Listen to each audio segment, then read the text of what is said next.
Another one is we're too small for a strategic plan. How many of you in here have worked on a strategic plan in your career? Okay, most of you. If you're like me, it was a 2-day offsite or a 1-day offsite. We brought together key executives. We did some great planning, great discussions. We talked about the business. We got a lot of good things done. And then we put together a big book about this thick, and the thicker the better. And we brought it back to the office, and guess where it went? It went on a shelf behind our desk, and nobody ever pulled it out and looked at it. That kind of strategic planning, nobody needs.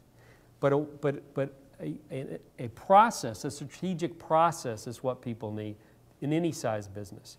And there's a guy named Vern Harnish up in Toronto who wrote a book called Mastering the Rockefeller Habits. And he's come up with a 1-page strategic plan. And that 1-page strategic plan is very simple. It's visible. Everybody in the company gets it. It's on 11 by 17. It goes over everybody's desk.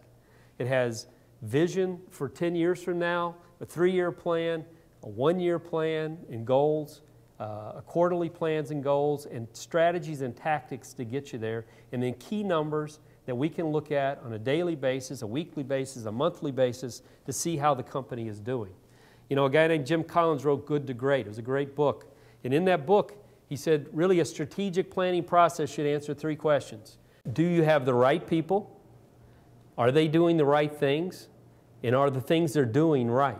If you can answer those 3 questions about your business, you're well on your way to having a strategic plan that will work within your company. Jack Stack wrote another great book called The Great Game of Business. And he said that you create value and thus wealth by building the company, not by selling products and services. The company's the product.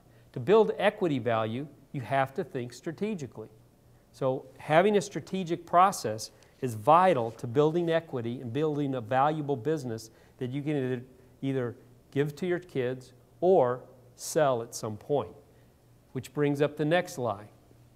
Exit strategy, it's too soon for that. It doesn't matter if you plan on giving the business to your children or whether you want to sell it 30 years from now or next week, you need an exit strategy. You need to understand what that is. It's all part of your goals. And some things you ought to know about it. You know, every owner should have one.